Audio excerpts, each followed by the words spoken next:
ഹനുമാൻ സ്വാമി തുണയ്ക്കേണമെന്നെന്നും ശ്രീരാമദാസനമാഞ്ജനേയ.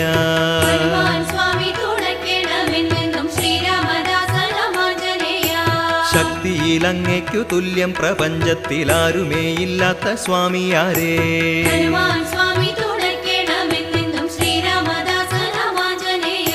ശ്രീരാമദൂതനായി ജാനകി തന്നെ ചാരത്തുലങ്കയിൽ പോയവനേ.